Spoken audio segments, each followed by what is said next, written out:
IVM. Cloud-based solutions have witnessed an unprecedented demand in the new normal. As enterprises across industries look to build a future-ready infrastructure and enhance agility, they have increasingly realized that the answer lies in the cloud. The world's cloud runs on Intel, with over 50,000 instance types available globally on Intel Xeon Scalable processors from leading cloud service providers. They deliver a broad choice of performance, availability, and scalability for your workloads. Intel's broad footprint offers you an easy migration path, so you can pivot for the applications, cost, cloud provider, and data governance needs that are most critical to your business. To know more about how clouds provided by Intel Technologies deliver reliable, scalable, workload-optimized performances across enterprise applications, visit intel.in.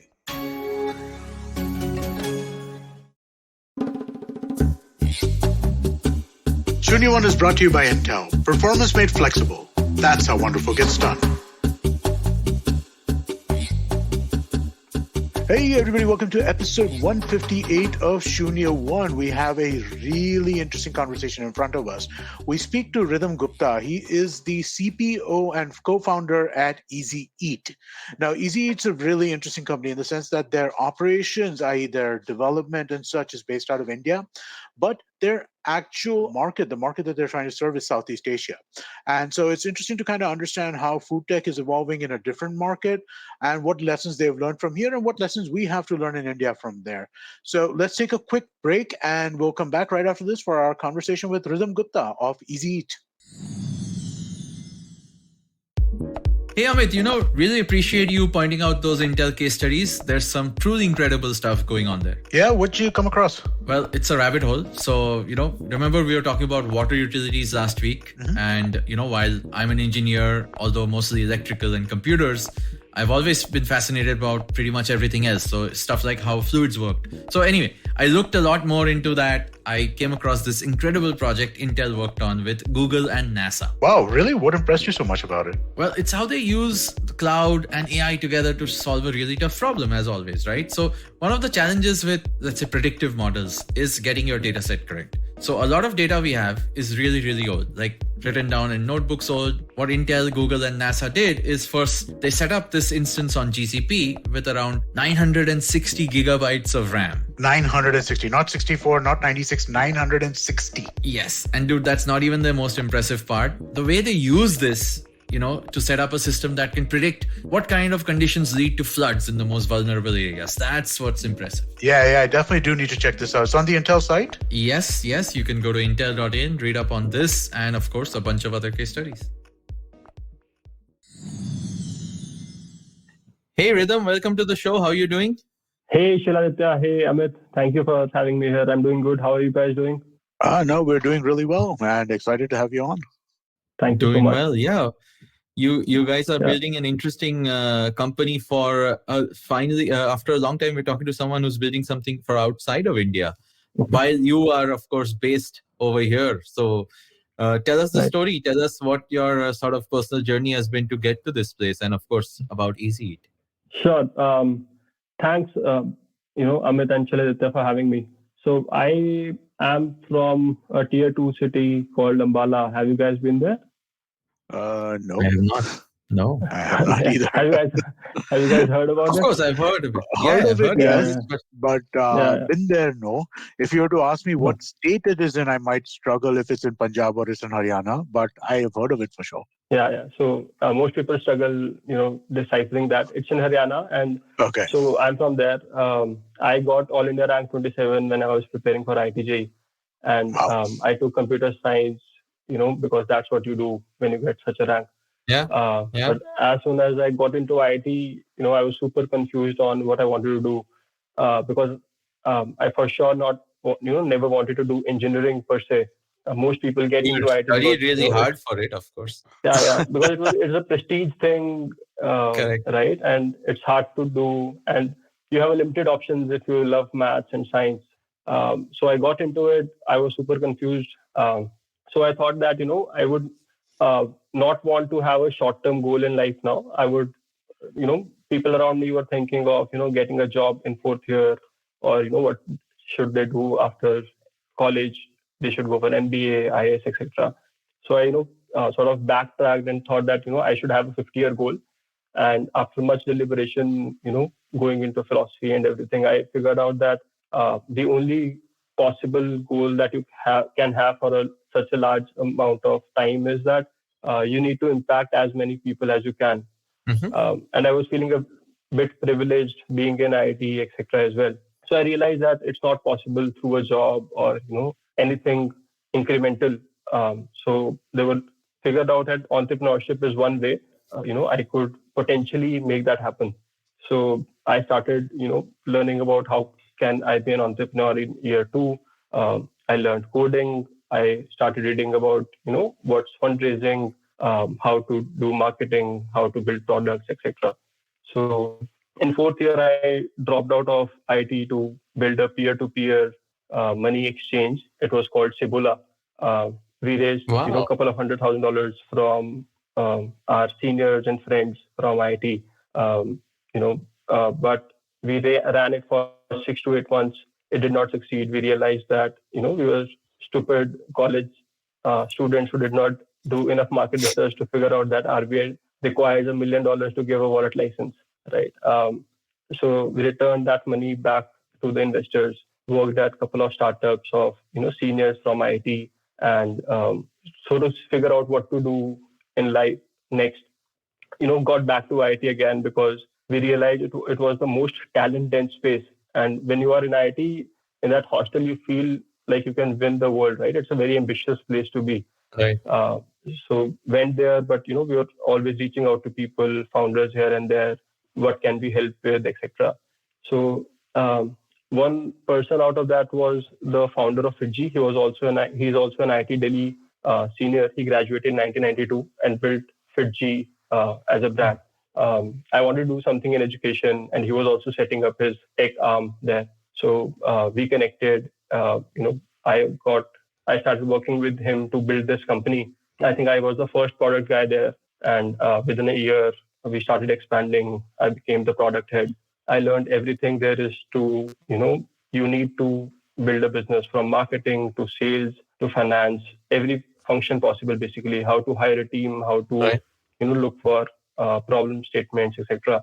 And so I think I spent 4 years there. And when I left, it was valued at around $300 million by Hurun, which is like Forbes of China. Yeah. So, learned a lot there on how to build teams and everything. So after that, I was looking at what to do next. And in that search, I happened to visit Southeast Asia on a backpacking trip with friends. And I realized a couple of things, as insights that came through on that trip. One of them was that women participation in that economy is too high. And it has very strong correlations to, how people live, consume food, etc. So one of that is that there are no moms and maids to cook food there, right? So people are always eating out, which we don't see it in India happening really, right? Yeah. And culture of food in Southeast Asia is, super different. So, for example, when you and I meet or we started this conversation, we said, how are you doing, etc. But in Malaysia, if we were meeting, I would have asked you da makan, which roughly translates to have you had food, right? Yeah. So that is the kind of culture there. And so that was something, which was very interesting and intriguing to me. Then, there's another thing that we saw that, loyalty is very unparalleled in case of food industry, right? People from Delhi go to Murthal traveling for, 4 hours to eat their parathas. Similarly, during the pandemic, one guy sort of got an helicopter to get favorite food from his local restaurant, right? When the world was in lockdown. So we don't see that happening with, even your favorite shampoos or, anything else. So we saw that, this was also true when we looked at numbers of public companies. For example, in Uber, an average user places an order from only 3 restaurants in a year, right? These third-party food delivery platforms might display them or showcase them as discovery platforms. But even if you look at your history, right? If you look at 100 orders that you may have done, They'll not be from 100 restaurants, right? There may be 5 or 6 restaurants at max. And this is also true for a restaurant. So 90% of food delivery orders that they receive are from repeat customers only, right? But these food delivery platforms sort of add a 30% tax on top of it for every transaction. So that was very different in this industry. And we also realized that in Southeast Asia, dine-in market is around $150 billion. 90% of a restaurant's business comes from dine-in, right? And there was no technology penetration there. So we were quite surprised that, why is no one building in this space? We started with that theory, and there was also one realization that when you give power of ordering in the hands of consumer, right, then the entire sort of industries change. So if you look at the supermarket evolution, right, from a Kirana store when a person has to go and ask for stuff versus when you put it in supermarket and someone can just pick and take it away, the average order value and the entire mechanics changes, right? These were the few realizations which we started with, and we thought that it will be interesting to build something in the space. So that is the entire hypothesis we started with. My other co-founder Wasim had moved to Malaysia in 2017 after exiting his previous startup, and we were chatting and figuring out what can be done. So we started with this. Then COVID happened as we were about to sort of launch this product, and dine-in sort of revenue went to zero. Yeah. So we kept our heads close to the ground, tried to solve smaller problems of restaurant. We figured out the product market fit around 5-6 months after that, and it's been great supporting these restaurant owners over the last 1 year. Could you describe like the tech itself, right? Like I get that you enable orders, right? But how does it work, right? I mean, like, is it web-based? Is it app-based? Is it restaurant-specific? Do you order from the restaurant website? Do you order from your web? How does your tech work, right? If you could kindly broadly describe that. Sure. So when you go into a restaurant today, right, or pre-pandemic, the restaurant owner would not know whether Shiladitya came or Rhythm came or Amit came, right? So the restaurant owner does not have any clue about his customers, right? So we placed the technology firstly at that point of contact. So when you walk into a restaurant, Easy Eat partner restaurant right now, there's a QR code placed at each table. You could scan that QR code. It's a web-based technology. We did not launch an app because then downloading an app becomes a friction, etc. So it's a web-based technology. You can scan the QR, place the order directly. The order directly goes to kitchen, right? In the previous sort of world, the waiter would take your order, he'll write it down on notepad, he'll punch it into the POS system. The POS system will then send to kitchen, right? So we eliminated that POS completely. So the order directly goes to kitchen and preparation of food starts.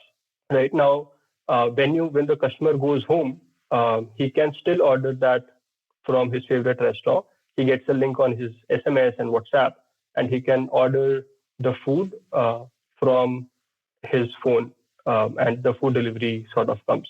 And that too, without that 30% tax by third-party food aggregators. So there's a better connection between the restaurant and the customer, which is a very loyal base anyways. So that is the entire user journey, so to say. Before, I have a few questions on the product too, because this seems like a familiar territory. We also have now platforms like this here. But before we get into that, earlier part of the story where you said, you were obviously personally also passionate about entrepreneurship. You while in IIT, then in the few stints that you did after. In all this time, right? And I think this is what, like 5-6 years ago, when the startup ecosystem in India had already sort of started blossoming, right? You went to IITD, where so many, like you said, alumni have become, let's say, startup founders, whether it's Zomato, whether it's, any of the others. When you looked at the market early on, didn't you think that food tech was like almost at its peak in some sense, especially just before pre-pandemic, right? I think, again, it may be the outsider view looking in from my perspective, but it felt that food tech was this one space where technology had gotten as adopted as it could be. And I'm not talking just India, I meant fairly worldwide, right? Restaurants and there's this entire tech ecosystem which already penetrates the restaurant industry or the food industry, let me say. So, Right. and they're fairly resistant to beyond that, tech beyond that, right? Right. Was it a specific reason that's why you looked like at APAC is what I meant to say? Like, did you see that compared to India, that market was sort of open and ready for the taking? Like, did you do any further understanding of, what was the size of the opportunity there? Right. So I think you're right that India also have seen a lot of tech adoption, and I feel that India right now is 3-4 years ahead of Southeast Asian countries in terms of adoption of technology. Right. Okay. So one was there was no player there, and there's no competition. Minimum to low competition right now as well. But secondly, I think, and that is the major reason why we did not start in India. We also thought, why not in India? Because this is our strength. We believe that the culture of eating out is not in India right now, which we have seen in that part of the world because of we take one meal outside in a week probably, right? But in most of the Malaysia, 70% people eat outside almost every day, right? So when you are eating once a week versus when you're eating out every day, so in that interaction, Indians might want to have the best experience versus someone who's eating out every day may want to opt for efficiency rather than experience, right? I want to have food faster. I want to pay faster and go back to work, right? Because they're having their lunch in restaurants. So that was also one of the reasons when we thought that Indian market might not be ready for such technology right away. Pandemic actually accelerated it. So we started thinking about all of this pre-pandemic, right? Early 2021, etc. So if pandemic was not there, you would not have seen the success of QR dining in that we have seen in India right now. But I think the loyalty part and the repeat customer part is not still present in India, right? I might go to social once a month, right? But people go to these restaurants every week in Southeast Asia. So I think that culture is different. That is why we thought, so our insights were based on that market. We thought of launching there first. Got it. Yeah. And how did you go about like executing it? I know you're based in, NCR, your co-founder's based in KL. Right. How did you guys go about, let's say, setting up this sort of company, hiring your talent and while doing on-ground operations also, right, in a foreign country? I think that'll be interesting for our listeners to hear because, again, two countries, it's during the pandemic when travel itself was very restricted. How was that experience? That was pretty tough. So, none of our product and technology team has physically seen our product in operation, right? And that's a very tough problem to solve. So how do you, actually build empathy towards your customer, right? That was tough, but having a co-founder in that region was superly helpful. So we have an internal joke in our product team. We say that, keep your dev team close, but sales team closer. So we have created processes where, we get to know, so we capture a lot of data about the interactions that are happening with sales team. Each of our product and technology people are, speak to our customers almost every day. So we had to create these processes because sometimes we'll get feedback from a merchant saying that, this is not working. But our team was not able to empathize with, how big of that problem is. It was challenging, but, all these things can be solved if you have the right sort of people. And the culture of, customer obsession really helped there. So when I was being a product person, empathetic person myself, I did not realize that how important it is to articulate that, customer obsession is our value. Because, when you hire people and when you scale, the first 5 people did not have this issue, but then we had to encode certain, policies and processes so that everyone is attuned to what the customer is facing.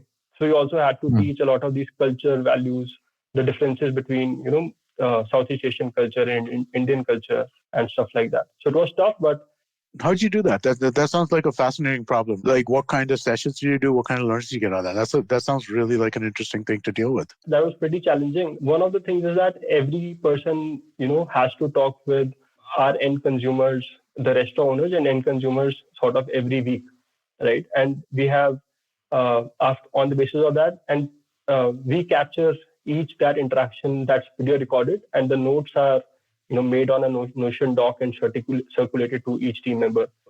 In fact, I had to stop it, after implementing it 3 months down the line, because customers started saying, kitne logo se main baat karunga, right?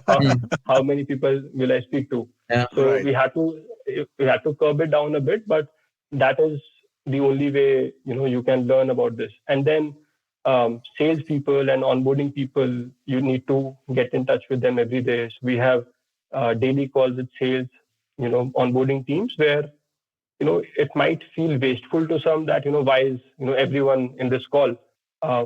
In a remote team, the context setting happens only if you are being there.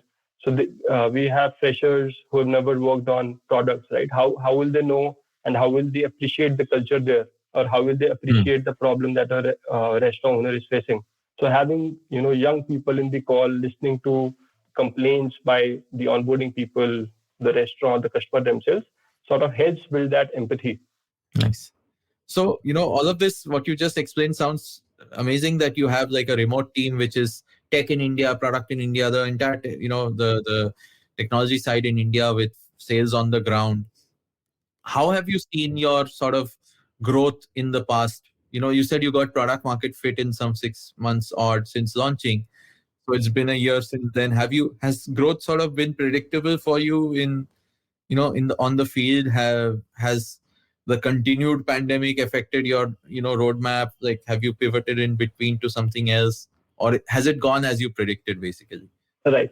I think we found our product market fit, and we raised around in Jan, Feb early this year, right? Mm-hmm. Sort of wave 2 came in April. For 4 to 5 months, the entire Southeast Asian market was sort of dining was closed. So our growth sort of hampered, but I think we've built a really, driven sales team and ops team in Malaysia. We did not feel any kind of slowness due to that. We have more than 500 restaurants who are signed up. We are doing more than 100 crore annual run rate, around $15 to $18 million we already achieved. We were at, $2 million at the start of this year. We receive one order every 5 seconds right now. And so our average month-on-month growth has been around 50%. I read this, article by Y Combinator where they say that, best companies have 10% week-on-week growth.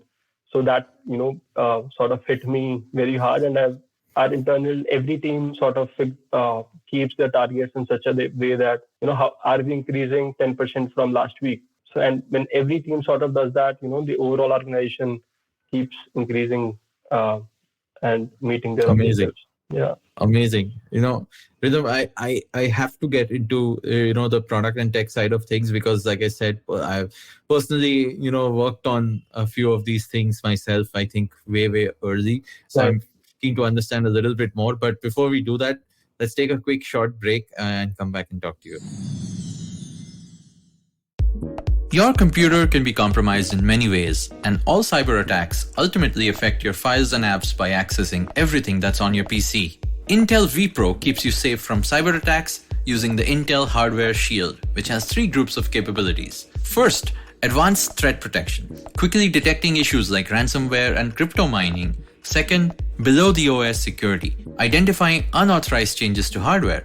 And lastly, application and data protection, preventing malware injections. So secure your organization's productivity with Intel vPro's hardware-based security. Visit intel.in/ITheroes to know more. Remember, Intel vPro, it's built for business.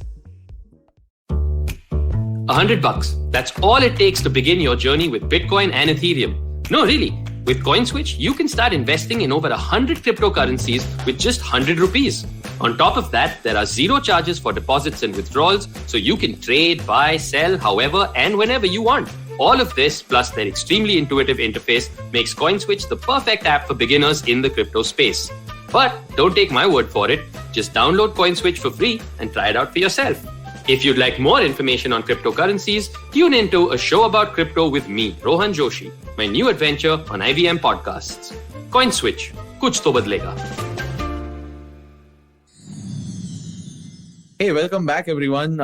Rhythm, you've been telling us some staggering numbers of the growth that you guys have been having with Easy8 in Malaysia, in spite of all the challenges that you shared about, your remote team and, understanding that market and then growing during the pandemic. What is it you think that allows you to sort of, scale so fast?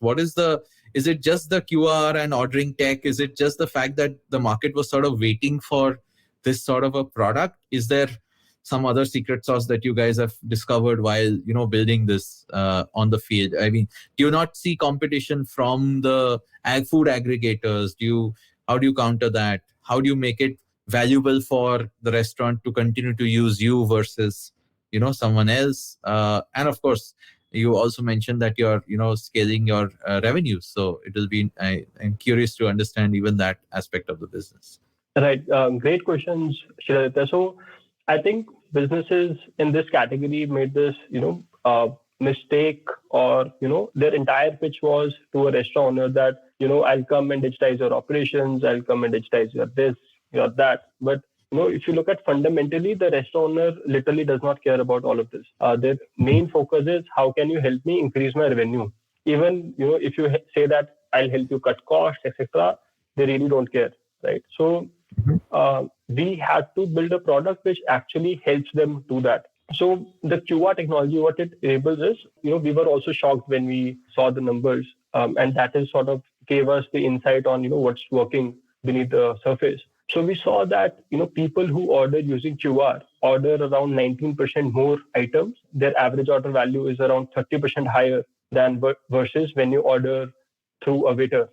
And we had built no ML, no AI, typical jargons that startup entrepreneurs might use back then. It was a little simple product.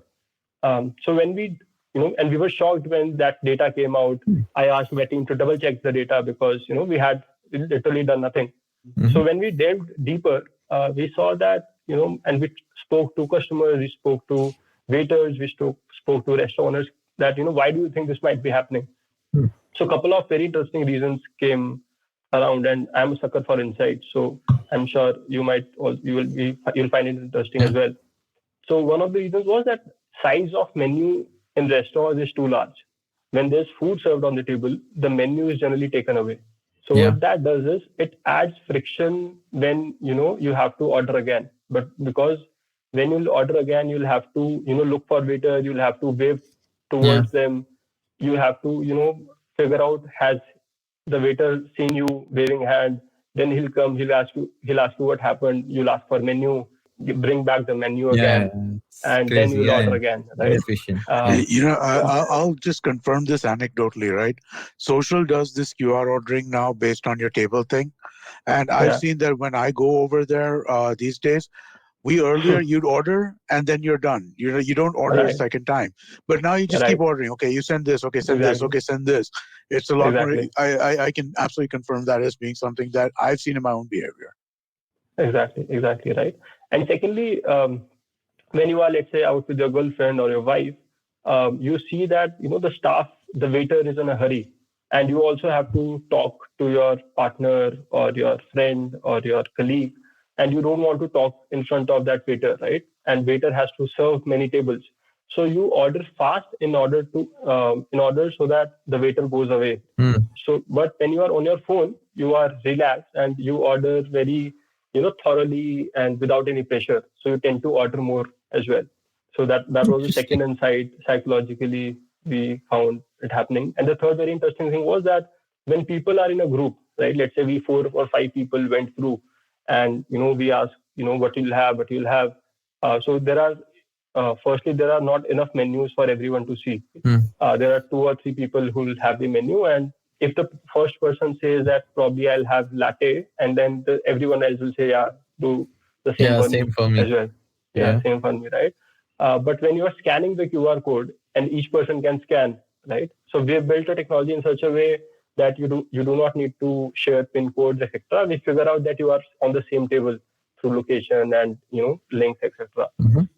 Everyone is scanning, so they optimize the order for themselves, right? And that turns out, and we have seen that the average order value is directly proportional to how many people are looking at the menu, right? Of course. And in Southeast Asian culture, the culture is also very much individualistic in the sense that I'll pay for myself and you'll pay for yourself, right? So this also sort of decreases the tension between a group.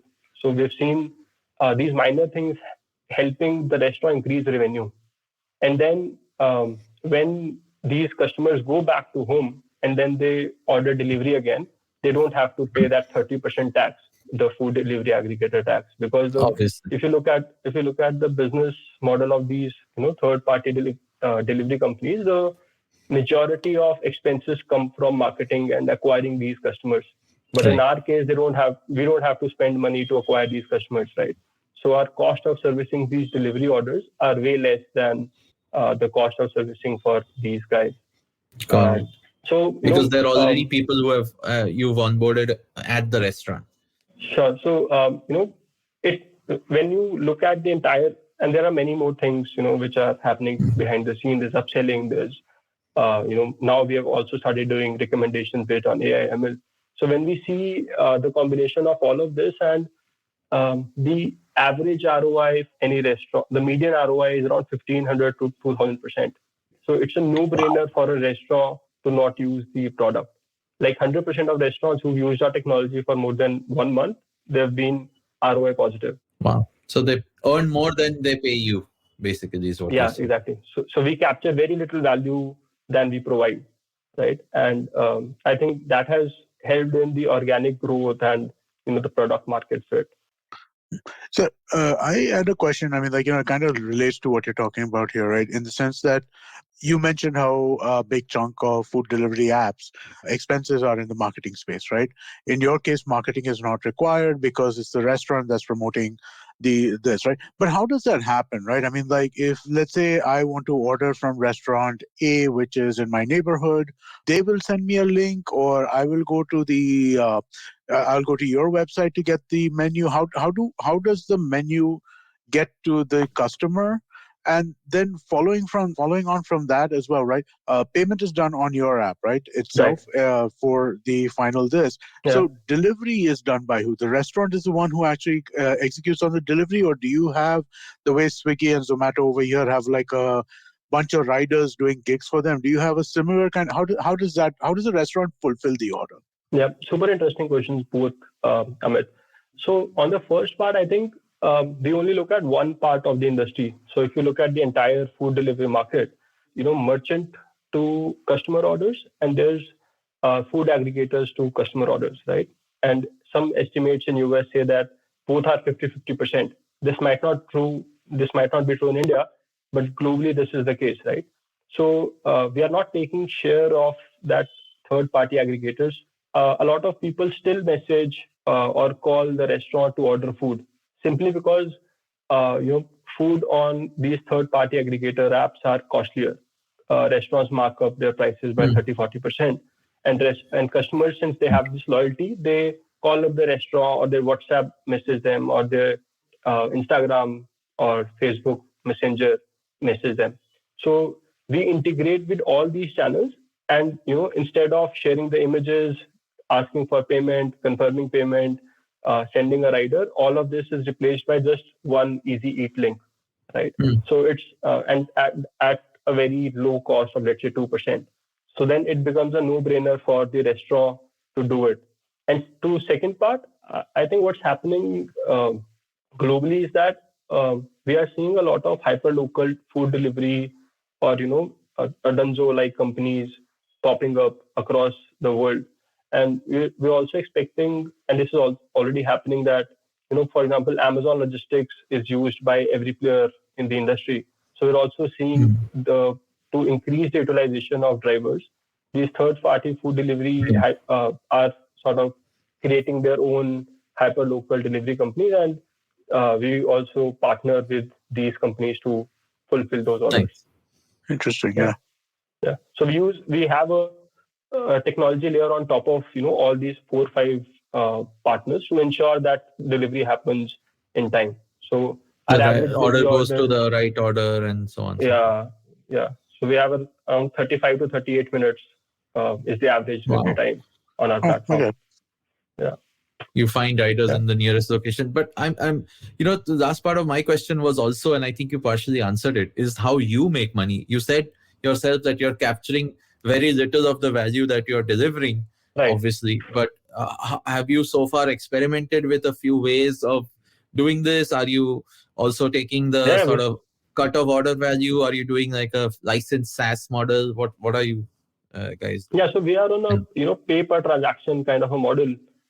We charge 2% plus 2% for payment gateway as our fees, and we are profitable on a per transaction basis. Wow, nice. So that's already we don't while still saving money for the restaurant. Exactly, while still helping them earn more money. In fact, So, yeah.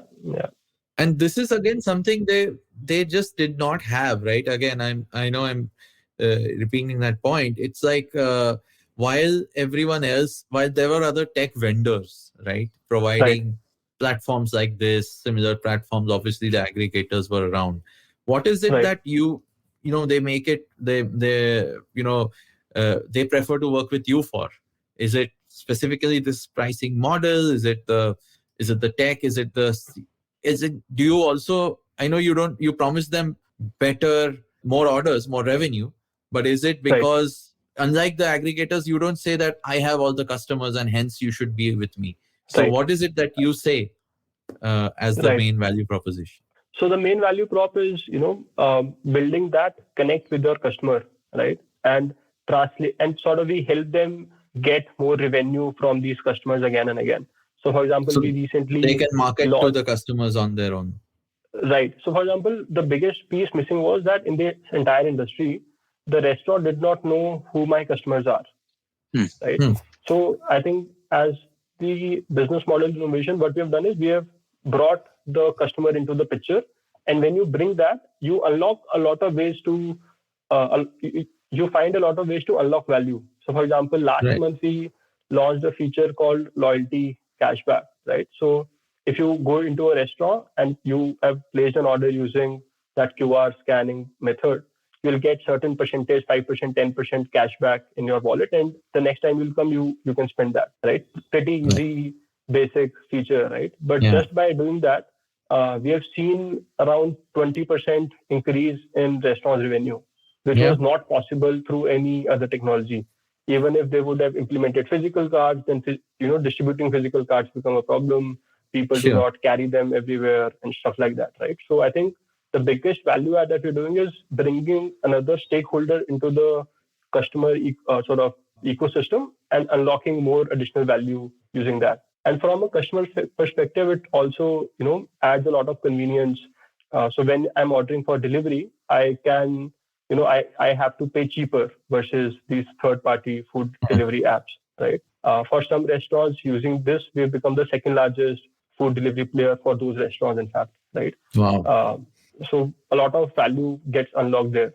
And that is the value add that small restaurant owner might not look at data and analytics, take business decisions, right? So our technology sort of takes those decisions for themselves and enable them to implement these promotions and run their business better in an automated way, sort of. So a lot of our restaurant owners have stopped going to the restaurants. They just open up their Easy Eat partner app and they look at what's happening, which was not possible before introducing our technology, because there's a lot of leakages in the system. You did not know what's happening and stuff like that. So do you, I'm sorry, this Easy thing, I mean, the restaurant installation piece, so it covers the point of sale as well over there? Did I understand that correctly? That or was did I my misunderstand question. that? Yeah. So we do have a backend system, which we can either integrate with your existing POS system if you have one, or if you don't have a digital one, we also provide you that. Okay, all right. That was going to be my next question, because I know that's one of the main reasons why the entire industry has been so bad at adopting tech, because there's so many POSs. There are no homogeneity between, APIs or whatever have you Exactly. across all of these point of sales. Mhm. That's been one Right. of the biggest problems, right? Again, referencing the folks in India trying to solve it over the years, Right. whether I it's, Yeah. I have a restaurant owner friend, multiple restaurant owner friend. He says the POS, like he's talking the POS as in the point of sale, piece of S as in the piece of, like, so he just always calls it the point POS. Right. yeah, Right. So because I think that's yes, been the that one thing which is like the uh, handicap for most people instead of a, right. value add. Right. So that is one of the reasons, so I think that is a challenge and an opportunity in itself, because then that becomes your moat in the industry, right? If we have 10,000 restaurants, then a new player to sort of come again and build that distribution is super tough. So replacing a POS is super hard, right? Because the entire operations gets disrupted. So your friend might say that it's a POS, but he's still using them, right? He has no choice. Uh, He's unhappy with it. It doesn't let him do anything he wants to do, but he doesn't exactly. have a choice because otherwise it involves, like, I think he owns 9 restaurants, right? So at this point, if he were to change it, he has to He has to train staff in 9 different restaurants to do Right. stuff, and they have like some sort of centralized ordering system where, so like Yeah. ERP Yeah. style and like all of that, right? He's just Yeah. extraordinarily unhappy. I guess it's because Right. he is a little more technical than most restaurant owners typically are, Right. but it drives him nuts. Right. And I think this industry has been very unorganized from the past, right? So, local vendors have been creating their POS systems, have been selling at in India 2,000 rupees forever, right? And for the, Yeah. the owners did not realize that, how can I use POS to increase my revenue rather than just an operational setup? Yeah, this has been the bane of the industry for a while. And to be very honest with you, I think from what I know of the industry over the last year or so, tech has become the savior for it, right? Because anyone who had a better integrated tech platform where they could plug in aggregator orders, own orders, in dine-in orders, see a lot of insights. I think that way the pandemic has the accelerated adoption of digital technology for restaurants, especially the food Right. sector in that sense, right? I think that's Right. where you guys have obviously seen, the success that you have as well, because they were more receptive to Right. tech adoption like this. But I Right. do also know that, like you were just saying, it's a very fragmented industry. There are many digital players, many digital POS players, in fact, even Right. India, abroad. So it's still uphill sort of a battle in that sense. Do you think, or do you think where do you go from here? Basically, like what is now? You've raised a round earlier this year. Is it deeper into the stack in the same market, Right. like doing more, becoming a POS yourself, or is it just being this layer and just going wide? Because it's also that means scaling operations. So what is it? What's next for you guys? Right. So, we've already built a POS. We've, gone deep stack. And we believe that, to solve industry's problem, you have to go super deep, right? We might, if need be, we might, standardize the hardware as well, because that itself is a problem. And, there are global comparisons of Square, Toast having done that and succeeded, right? So there's nothing. Right. So we are not ashamed to get our hands dirty and uh, just operate at Go the deep. surface Yeah. levels. Yeah. So we want to be the defining restaurant stack for the next decade, at least for Southeast Asia. And we are going deep into that, but we're also expanding. We have seen that PMF hit in Malaysia. We're expanding geographies as we speak, and we feel that the market is up for grabs, and whoever builds the distribution first have a super long moat that is possible. Yeah. India plans to expand to India? Expand to India? No. No. Okay, Too that's crowded already. straightforward answer. Yeah. I think too crowded already, or it's I different. have my ears close to the ground. So once I see that culture shift happening, to me that is very important, because if you can't provide value to the end merchant and end consumer, right? Whatever, everything else is a hawa in itself, right? So there's no point coming in being just another player. But we do want to come in India in a long time, but no plan as of now. The Southeast Asia market is, super, super huge. Even, larger than India, I would say, in terms of dine-in. No, you're absolutely, I'm sure you're spot on that. And with the markets sort of opening back, dine-in sort of coming back over the past few months, I think you will only be sort of validated more. We are all hoping, of course, that we don't have third and fourth and fifth waves. I hope that too. Sort of slow everything down. But Ridham, I mean, as closing notes, do you want to do a shout out to like folks who might be interested to understand a little bit more? Maybe share your Twitter handle or where they can reach you. And of course, if you're hiring or if you're looking at, folks to join you in this mission. Yeah, sure. We're always looking for super ambitious, passionate folks. Ex-entrepreneurs are always welcome, and they can reach out to me on Twitter, on LinkedIn, anywhere. I'm always open to hiring great people and look forward to meeting you. Awesome. Awesome. Also, I'd like to just quickly remind everybody we'd appreciate a rating or review wherever you're listening to this, Apple Podcasts or wherever that may be. It does help us. We do appreciate it. And if you enjoyed the conversation with Ridham, do tell somebody, especially if you know somebody in the restaurant space, ask them to listen to the episode. Or if you know anybody else, spread the word. It helps. Yeah, Ridham himself listens to the IBM podcast on the IBM podcast app, as you told us earlier. Yeah. I know that was an appreciative surprise. So thank you so much for downloading it, Ridham. Thank you so much, Amit and Shraddha, for this conversation. Great speaking with you guys. Thank you. All the best, and hopefully, if I ever find myself in Asia Pacific again, hope to try out your product as well. Yeah, and if you're in Gurgaon, I'll give you a demo. Of course, to show you what you build. Yeah. Of course. Thank you so much, Ridham. This was a great chat. Thank you. Thank you, Amit. Thank you, Shraddha. Thank you.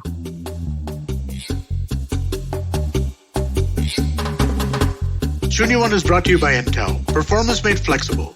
That's how wonderful gets done.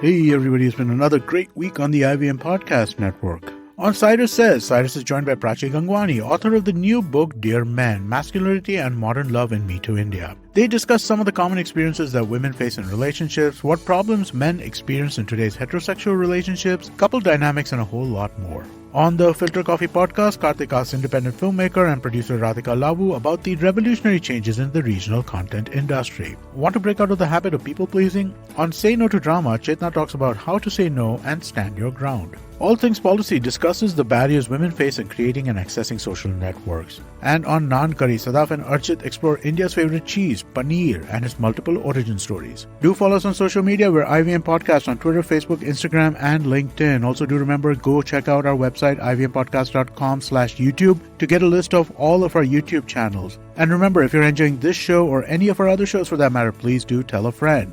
And finally, we would like to thank our sponsors on the network this week: Cred, Bank of Baroda, HDFC Mutual Fund, CoinSwitch, Kuber, Intel, and Oxfam India. Thank you so much for making this possible. पेश खिदमत है आपकी शान में हमारे अंजुमन से.